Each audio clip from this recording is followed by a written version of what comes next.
ಓಂ ನಮಃ ಶಿವಾಯ. ಕಳೆದ ಸಂಚಿಕೆಯಲ್ಲಿ ಚಿಂತಾಮಣಿ ಆಶ್ರಮದ ಬಗ್ಗೆ ನಿರೂಪಿಸಿದೆವು. ಇನ್ನು ಚಿಂತಾಮಣಿ ಆಶ್ರಮದಲ್ಲಿ ಗುರುಗಳಿಂದ ಬೀಳ್ಕೊಟ್ಟಂತಹ ಶ್ರೀ ಸಿದ್ಧಾರೂಢರು ದೇಶ ಪರ್ಯಟನವನ್ನು ಮಾಡತೊಡಗಿದರು. ದೇಶ ಪರ್ಯಟನ ಸಾಧುಗಳಿಗೆ ಅವಶ್ಯವೇನು? ಇದರ ಲಾಭ ಏನು? ಯಾಕೆ ಮಾಡ್ತಾರ? ಈಗ ನಮ್ಮಲ್ಲಿನೂ ಕೂಡ ದೇಶ ತಿರುಗಬೇಕು, ಕೋಶ ಓದಬೇಕು. ಇದು ಒಂದು ನಾನು ನೋಡಿ ಅಂದ್ರೆ ಜೀವನದಲ್ಲಿ ನಿಮಗೆ ಏನಾದರೂ ಸಾಧನೆ ಆಗ್ಬೇಕಾದ್ರೆ, ಪರಿಪೂರ್ಣ ನಿಮ್ಗೆ ಜ್ಞಾನ ಆಗ್ಬೇಕಪ್ಪ ಅಂತಂದ್ರೆ ದೇಶ ಸಂಚಾರ ಮಾಡಿದಾಗ ಆಗ್ತದ ಅಂತೇಳಿ. ಯಾಕ್ರಿ ಅಂತಂದ್ರೆ ಹಸಿವು ತೃಷೆಗಳ ಬಾಧೆ. ನಿಮ್ಗೆ ಸಾಂಜರು ಆಹಾರ ಸಿಗ್ತೈತನು? ಸಮಯಕ್ಕನುಸಾರವಾಗಿ ನಿಮಗೆ ನಿದ್ರೆ ನೀಡಿಕೆಗೆ ಅನುಕೂಲ ಆಗ್ತದೇನು? ಇರೋದಿಲ್ಲ. ಕಷ್ಟ ಸುಖ ಎಲ್ಲವೂ ದೊರಕ್ತಿರ್ತವೆ. ಮತ್ತು ಅಷ್ಟಾದ್ರೂ ಅನುಭವ ನಿಮ್ಗೆ ಆಗ್ತಿರ್ತವೆ.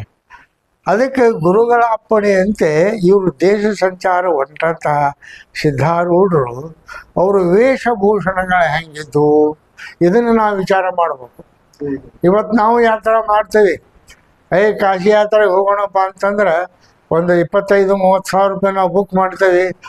ಊಟ ಉಡುಗೆ ತೊಡುಗೆ ಎಲ್ಲ ನಮ್ದು, ನಿಮ್ಗೆ ಕರ್ಕೊಂಡು ಹೋಗಿ ಮಾಡ್ತೇವೆ ಅಂತ ಹೇಳ್ತಾರೆ. ಇದು ನಿಜವಾದ ಸಂಚಾರ ಅಲ್ಲ. ಅದು ಈ ಸಾಮಾನ್ಯವಾಗಿ ಪೂರ್ವ ಕಾಲದಲ್ಲಿ ಹೆಂಗೆ ಇತ್ತಪ್ಪ ಅಂತಂದ್ರೆ ಕಾಲ್ನಡಿಗಿತ್ತು. ಅವಾಗ ಎಲ್ಲ ಪ್ರತಿಯೊಂದನ್ನು ಕೂಡ ಕಾಲ್ನಡಿಗಿಂದನೇ ಹೋಗ್ಬೇಕಾಗ್ತಿತ್ತು.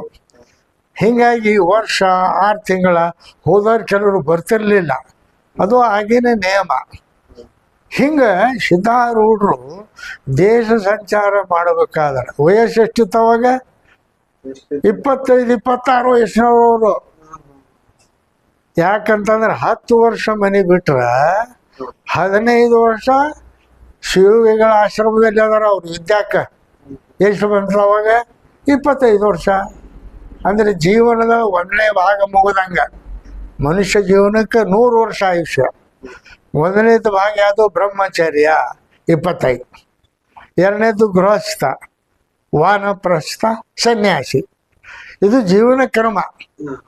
ಈಗ ಜೀವನದೊಳಗೆ ಬ್ರಹ್ಮಚರ್ಯದೊಳಗೆ ಏನು ಮಾಡ್ತಾನೆ ಮನುಷ್ಯ? ವಿದ್ಯಾ ಸಂಪಾದನೆ ಮಾಡ್ತಾನೆ. ಹಂಗೆ ಸಿದ್ಧಾರೂಢರಿಗೆ ವಿದ್ಯಾ ಸಂಪಾದನೆಯಲ್ಲಿ ಆಗಿದ್ದಲ್ಲೇ ತನ್ನ 25ನೇ ವಯಸ್ಸಿಗೆ. ಇನ್ನು ಇವರು ಗೃಹಸ್ಥರಾಗಲಿಲ್ಲ, ಜ್ಞಾನಿಗಳು ಆಗಿದ್ದರು. ಗುರುಗಳ ಅಪ್ಪಣೆ ತಕ್ಕಂತೆ ಋಷಿಮುನಿಗಳನ್ನು, ಜ್ಞಾನಿಗಳನ್ನು ಸಂದರ್ಶನ ಮಾಡಬೇಕು ಅಂತ ಒಂದು ಅನುಭವ ಪಡಿಬೇಕು ಅಂತೇಳಿ ಸಂಚಾರಕ್ಕೆ ಹೊರಟರು.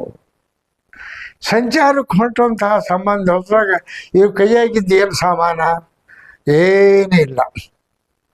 ಅದಕ್ಕೆ ಶಂಕರಾಚಾರ್ಯ ಹೇಳ್ತಾರ, ಕೌಪೀನವಂತ ಖಲು ಭಾಗ್ಯವಂತ.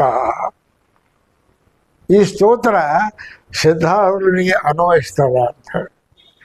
ಕೇವಲ ಒಂದು ಲಂಗೋಟಿ ಇತ್ತ ಇವ್ರ ಮೇಲೆ, ಕೈಯಾಗ ಬಡಿಗಿರಲಿಲ್ಲ. ಕುಡಿಯೋಕೆ ನೀರು ಬೇಕು, ನೀರಿಗೆ ಒಂದು ಲೋಟದ್ದಾಗಲಿ ಮೈಯಲ್ಲಿ ಇರಬೇಕಂದ್ರೆ ಅದು ಇರಲಿಲ್ಲ. ಮರ್ಯಾದೆಗೆ ಮುಚ್ಚುವಂತಹ ಒಂದು ಕೌಪಿನ ಬಿಟ್ರೆ ಹೊದ್ಕೊಳ್ಳಿಕ್ಕೆ ಹಾಸ್ಕೊಳ್ಳೋಕ್ಕೆ ಬಟ್ಟೆ ಇರಲಿಲ್ಲ. ಅದಕ್ಕೆ ಹೇಳ್ತಾರೆ, ಕರತಲ ಭಿಕ್ಷಾ ತರುತಲ ವಾಸ. ಅದಕ್ಕೆ ಸಿದ್ಧಾರೂಢರು ಹೇಳ್ತಾರೆ, ತಮ್ಮ ಸಂಚಾರ ಹೆಂಗಿತ್ತಪ್ಪ ಅಂತಂದ್ರೆ ಪ್ರಾರಬ್ಧ ಕರ್ಮಕ್ಕೆ ಅನುಗುಣವಾಗಿ ಅವ ಏನು ಭೋಗ ಕೊಡ್ತಾನೆ ನಾನು ಅದನ್ನು ಅನುಭವಿಸಿಂತ ನಾನು ಸಂಚಾರ ಮಾಡ್ತೇನೆ ಅಂತ ಹೇಳ್ತಾರೆ ಸಿದ್ಧಾರೂಢರು. ಅದು ಇರಲಿ. ಹಿಂಗೆ ಸಿದ್ಧಾರೂಢರು ಸಂಚಾರಕ್ಕೆ ಹೊರಟಂತಹ ಸಂದರ್ಭ ಏನು ವಯಸ್ಸಿತ್ತವಾಗ? 25ನೇ ವರ್ಷ. ವೇಷಭೂಷಣ ಹೆಂಗಿತ್ತು? ಮರ್ಯಾದೆಗೆ ಮುಚ್ಚುವಂತಹ ಒಂದು ಕೋಪಿನ. ಬಿಡ್ರಿ, ಮತ್ತು ಜಳಕ ಯಾವಾಗ ಮಾಡ್ತಿದ್ರಿ ಅಂತಂದ್ರೆ ನೀರು ಸಿಕ್ಕಲ್ಲ ಜಳಕ. ವಾಸಸ್ಥಾನ, ಹಾಳುಗುಡಿಯ ವಾಸಸ್ಥಾನ ಇವರಿಗೆ. ಭಿಕ್ಷಾನ್ನವೇ ಇವರಿಗೆ. ಹಸುವು ತುಷೆ ಸ್ವಲ್ಪ ಭಿಕ್ಷಾನ್ನವೇ ಇವರಿಗೆ. ನೇತ್ರ ಭಿಕ್ಷಾ ಏನು ಹಂಗೇನಿಲ್ಲ. ಭಿಕ್ಷಾಂದೆ ಅಂತ ಯಾರು ಒಂದೋ ಎರಡು ಕೈ ಕೇಳಿದ್ರೆ ಎಷ್ಟು ಸಿಗ್ತತ್ತೋ ಅದನ್ನು ಸ್ವೀಕಾರ ಮಾಡೋದು, ಮತ್ತೆ ಮುಂದೆ ಪ್ರಯಾಣ ಬೆಳೆಯೋದು. ಅಂದ್ರೆ ಉಣ್ಣುವುದಕ್ಕಾಗಿ ಜೀವಿಸಲಿಲ್ಲ ಹೊರತಾಗಿ ಇವರು ಜ್ಞಾನಾರ್ಜನೆಗಾಗಿ ಹಸಿವು ತೃಷಗಳನ್ನು ತಾಳಿಕೊಂಡು ಸಿಕ್ಕಷ್ಟಂಥ ಪದಾರ್ಥವನ್ನು ಸ್ವೀಕಾರ ಮಾಡಿ ಎಲ್ಲೇ ಮುಂದಿನ ಪ್ರಯಾಣವನ್ನು ಬೆಳೆಸಿದರು. ಇನ್ನು ಎಲ್ಲೆಲ್ಲಿ ಪ್ರಯಾಣ ಮಾಡಿದರು? ಇಡೀ ದೇಶ ಸಂಚಾರ ಅಂತ ಅದ. ಜ್ಞಾನಿ ಮನಸ್ಸಿನ ಮಾಡಿದ್ರೆ ಅವನ ನಡಿಗೆ ಹೆಂಗಿರ್ತೈತಪ್ಪ ಅಂತಂದ್ರೆ, ನಾವು ಒಂದು ತಿಂಗಳ ನಡೆದಿದ್ದಾನ ಅವ ಬರೀ ಒಂದು 15 ನಿಮಿಷನಾಗ ನಡೀತಾನ ಅಂಥೇಳಿ. ಇದು ಜ್ಞಾನಿಯ ನಡಿಗೆ ಬೇರೆ, ನಮ್ಮ ನಡಿಗೆ ಬೇರೆ. ಅವನು ಮನೋವೇಗ ಇದ್ದಂಗೆ ಇರ್ತೈತಿ. ಅವ ಸಂಕಲ್ಪ ಮಾತ್ರದಿಂದ ಆ ಸ್ಥಳದೊಳಗಿರ್ತಾನ ಅಂಥೇಳಿ. ಅದಕ್ಕೆ ನಾವು ಅವನಿಗೆ ಸಿದ್ಧಿ ಪುರುಷ ಅಂತ ಹೇಳ್ತೇವೆ. ಯಾಕಂದ್ರೆ ಅವನಿಗೆ ತನಗಾಗಿ ಏನು ಬೇಕು ಅನ್ನೋದು ಇಚ್ಛಾ ಇರೋದಿಲ್ಲವ, ಇಚ್ಛಾರಹಿತನಾಗಿರ್ತಾನ. ಹಂಗೆ ಸಿದ್ಧಾರೂಢರು ಜ್ಞಾನಿಗಳನ್ನ ಸಂದರ್ಶಿಸಬೇಕು, ದೇವತಾ ವಿಗ್ರಹಗಳನ್ನ ನೋಡಬೇಕು. ತಮ್ಮ ನೋಡುವಂತ ಬಯಕೆ ಅಲ್ಲ. ಅಲ್ಲೇ ಕೆಲವು ಕಡೆ ಬರ್ತೈತಿ, ಕೆಲವು ದೇವರಿಗೆ ಇವರ ಆಶೀರ್ವಾದ ಮಾಡಿದ್ರು ಅಂತ ಹೇಳ್ತಾರ. ಸುಳ್ಳು ಏನಿದು? ಖರೆ. ಅಲ್ಲಿ ಪೂಜಾರಿ ಹೇಳ್ತಾರ, ಎಲ್ಲಾರು ದೇವ್ರಿಗೆ ಬೇಡ್ಕೊಂಡ್ರೆ ನೀನೇ ದೇವ್ರಿಗೆ ಒಳ್ಳೇದಾಗಲಿ ಅಂತ ಹೇಳ್ತೀಯಲ್ಲಪ್ಪ ಅಂತ ಹೇಳ್ತಾರ.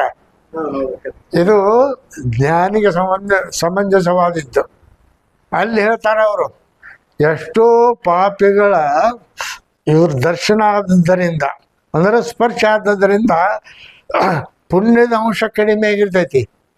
ಆದರೆ ಜ್ಞಾನಿ, ಒಬ್ಬ ಮಹಾತ್ಮ ಯೋಗಿ ಯಾವ ಸ್ಥಳವನ್ನ ಭೇಟಿ ಕೊಡ್ತಾನೋ, ಯಾವ ಸ್ಥಳದಲ್ಲಿ ಅವ ಕೆಲವು ದಿವಸ ನಿಂತು ಅನುಷ್ಠಾನ ಪೂಜೆ ಪುನಸ್ಕಾರ ಮಾಡ್ತಾನೋ, ಆ ಕ್ಷೇತ್ರಕ್ಕೆ ಮತ್ತೆ ಪುನಃ ಮರುಜೀವ ಬಂದಂಗ ಅಂಥೇಳಿ.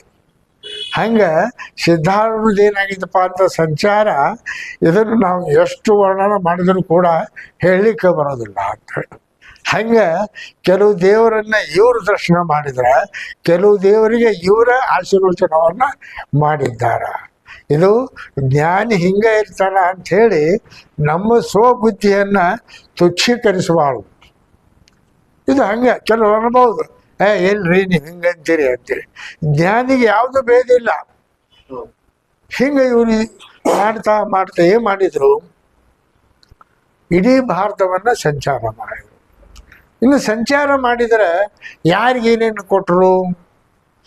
ಇವರು ಕಲಿತ ವಿದ್ಯೆಯನ್ನ ಅಲ್ಲಿದ್ದವರಿಗೆ ಬೋಧನೆ ಮಾಡಿದರು ಅಂತ ಹೇಳಿ. ಅಂದ್ರೆ ಸಾಮಾನ್ಯ ಜನರು ತಪ್ಪು ನಡವಳಿಕೆಯಿಂದ ಜೀವನ ಸಾಗಿಸ್ತಿದ್ರೆ ಸನ್ಮಾರ್ಗದಿಂದ ಶಾಸ್ತ್ರವನ್ನು ತಿಳಿಸಿಕೊಟ್ರು. ಪಂಡಿತರು ವಾದ ವಿವಾದ ಮಾಡಿಕೊಂಡು ತಮ್ಮದೇ ಶ್ರೇಷ್ಠ ಅಂತ ಹೇಳ್ಕೊಳ್ತಿದ್ರೆ, ಶಾಸ್ತ್ರದ ರೀತಿಯಿಂದ ಅವರ ವಾದ ವಿವಾದವನ್ನು ಖಂಡನ ಅಂತ ಅನ್ನಲಿಲ್ಲ, ಸರಿಯಾಗಿ ಮಾರ್ಗದರ್ಶನವನ್ನು ಕೊಟ್ಟು ಅವರನ್ನು ಸನ್ಮಾರ್ಗಕ್ಕನ್ನು ಮಾಡಿದರು. ಇನ್ನು ವೈದ್ಯರಿಗಾದ್ರೂ ಕೂಡ ವೈದ್ಯದ ವಿದ್ಯೆಯನ್ನು ಹೇಳಿಕೊಟ್ಟು, ಗಿಡಮೂಲಿಕೆ ಅದನ್ನು ಹೆಂಗೆ ಇದು ಮಾಡಬೇಕು, ರೋಗಿಯನ್ನು ಹೆಂಗೆ ಪರೀಕ್ಷೆ ಮಾಡಬೇಕು, ಮತ್ತು ರೋಗಿಯಿಂದ ಬಂದಂತಹ ಸಂಪತ್ತನ್ನು ಯಾವ ರೀತಿ ನೀನು ಉಪಯೋಗ ಪಡಿಸಬೇಕು ಅಂತ ಅದನ್ನು ಹೇಳಿಕೊಟ್ರು. ಹಿಂಗೆ ಸಾಮಾಜಿಕ ಜನರಲ್ಲಿ, ಪಂಡಿತರಲ್ಲಿ, ದೇವಸ್ಥಾನದ ಅರ್ಚಕರಲ್ಲಿ ಎಲ್ಲವನ್ನು ಕೂಡ ಹಾಕೊಂಡು, ಅಷ್ಟೇ ಅಲ್ಲ, ಈ ಸಂಗೀತವನ್ನು ನಾದವನ್ನು ನುಡಿಸುವಂತಹ ದೇವಾಲಯದಲ್ಲಿ ಪೂಜಾರಿಗಳಾಗಲಿ ಅಥವಾ ಸಂಗೀತವನ್ನು ನುಡಿಸುವಂತಹ ಈ ಸಂಗೀತಗಾರರು ಇರ್ತಾರೆ, ಅವ್ರಿಗೂ ಕೂಡ ಇವರು ತಪ್ಪು ನುಡಿಸಿದಾಗ ಹೇಳ್ತಾರೆ. ಈ ಗಯಾದ ತರ ಮುಂದೆ ಹೋಗೋದ್ರೊಳಗೆ ಈಶ್ವರ ದೇವಾಲಯದೊಳಗೆ ಶಂಕರಾಭರಣ ಇದನ್ನ ಸಂಗೀತ ಹೇಳ್ಬೇಕಾಗಿತ್ತು.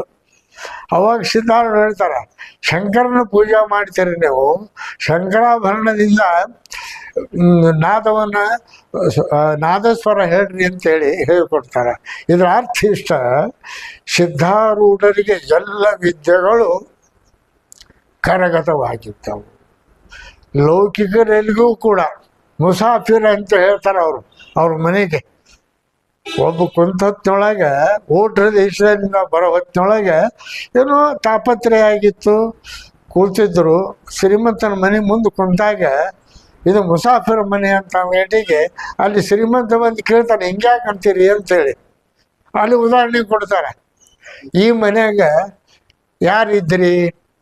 ನಿನ್ಕಿಂತ ಮೊದಲು ಯಾರಿದ್ರು? ನಮ್ಮ ಅಪ್ಪ. ಅದಕ್ಕಿಂತ ಮೊದಲು ಯಾರಿದ್ರು? ನಮ್ಮ ಅಜ್ಜ. ಹೌದು, ಅವ್ರೀಗದರೇನು? ಹಂಗ ಈ ದೇಹದಲ್ಲಿನೂ ಕೂಡ ಪರಮಾತ್ಮನ ಏನಾಗ್ಯಾನಪ್ಪ ಅಂತಂದ್ರೆ ಜೀವ ರೂಪದಿಂದ ಧರಿಸ್ಕೊಂತ ಬಂದಾನ. ಹಂಗ ಇದು ಎಲ್ಲ ಹೆಂಗಪ್ಪ ಅಂದ್ರೆ ಪ್ರವಾಸ ಇದ್ದಂಗೆ. ಇದು ಜೀವ ಒಂದು ಬಿಟ್ಟು ಮತ್ತೊಂದು ಕಡೆ, ಒಂದು ಬಿಟ್ಟು ಮತ್ತೊಂದು ಕಡೆ ಹೋಗ್ತಿರ್ತಾನೆ. ಆದ್ದರಿಂದ ಈ ಜಗತ್ತು ಹೆಂಗೈತಪ್ಪ ಅಂತಂದ್ರೆ ಮುಸಾಫಿರ್ ಖಾನೆ ಇದ್ದಂಗೆ. ಹಿಂಗೆ ಆ ಸಾಮಾನ್ಯ ಜನರಿಗೂ ಕೂಡ ವೇದಾಂತದಿಂದ ಬೋಧೆ ಮಾಡಿ ಅವರಲ್ಲಿರುವಂತಹ ತಪ್ಪು ತಿಳುವಳಿಕೆಯನ್ನು ಕಳೆದು ಜನರನ್ನು ಸನ್ಮಾರ್ಗವನ್ನು ಮಾಡುತ್ತಾ ಅವರಿಗೆ ಪೂಜಾ ವಿಧಾನವನ್ನು ಹೇಳಿಕೊಟ್ಟಾರೆ, ಶಾಸ್ತ್ರಿಗಳಿಗೆ ಶಾಸ್ತ್ರ ವಿಧಾನವನ್ನು ಹೇಳಿಕೊಟ್ಟಾರೆ, ಪಂಡಿತರಿಗೆ ತತ್ವ ವಿಚಾರವನ್ನು ಹೇಳಿಕೊಡ್ತಾರೆ. ಹೀಗೆ ಜಗತ್ತಿನಲ್ಲಿರುವಂತಹ ಎಲ್ಲರಿಗೂ ಕರ್ಮಠರಿಗೂ ಕೂಡ ನೀವು ಆಚರಣೆ ಮಾಡುವಂಥದ್ದನ್ನು ತಪ್ಪಿಸಿ ಸನ್ಮಾರ್ಗಿಗಳನ್ನಾಗಿ ಆಗಿರಿ ಅಂತ ಹೇಳ್ತಾ ಹೇಳ್ತಾ ತಿರುಗಂತ ಬಂದು ಬಿಜಾಪುರ ಮುಖಾಂತರವಾಗಿ ಗೋಕಾಕ ಮುಖಾಂತರವಾಗಿ ಹುಬ್ಬಳ್ಳಿಗೆ 1877 ಇಸವಿಗೆ ಅಂದ್ರೆ ಸಾಮಾನ್ಯ ಅವಾಗೆ ಇವರಿಗೆ 41 ವಯಸ್ಸು. ಅಂದ್ರೆ ಸಂಚಾರ ಎಷ್ಟು ವರ್ಷ ಮಾಡ್ದಂಗಾತು? 15 ವರ್ಷ ಸಂಚಾರ ಮಾಡ್ದಂಗಾತು. ಮನೆ ಬಿಟ್ಟದ್ದು 10 ವರ್ಷ, 15 ವರ್ಷ ವಿದ್ಯಾಭ್ಯಾಸ, 25, ಇನ್ನು 15 ವರ್ಷ ದೇಶ ಸಂಚಾರ. ಈ 15 ವರ್ಷ ದೇಶ ಸಂಚಾರ ಇವ್ರು ಏನು ಗಳಿಸಿದ್ರು? ಇವರು ಗಳಿಸಲಿಲ್ಲ. ದೇಶದ ಎಲ್ಲ ಜನರಿಗೆ ಅಧ್ಯಾತ್ಮ ವಿದ್ಯೆಯಿಂದ ಅವರನ್ನು ಉದ್ಧರಿಸಿ ಇಲ್ಲಿ ಹುಬ್ಬಳ್ಳಿಗೆ ಬಂದರು. ಇನ್ನು ಹುಬ್ಬಳ್ಳಿಗೆ ಬಂದ ಮೇಲೆ ಇವರನ್ನು ಗುರುತು ಹಿಡಿದಂಥವ್ರು ಯಾರು? ವಿದ್ಯಾವಂತರಂತಾರೆ ಯಾರು? ಇವರಿಗಾಗಿ ಮಠ ಕಟ್ಟಿದಂತಹ ಯಾರು? ಸೇವೆ ಮಾಡಿದಂತಹ ಜನ ಯಾರು?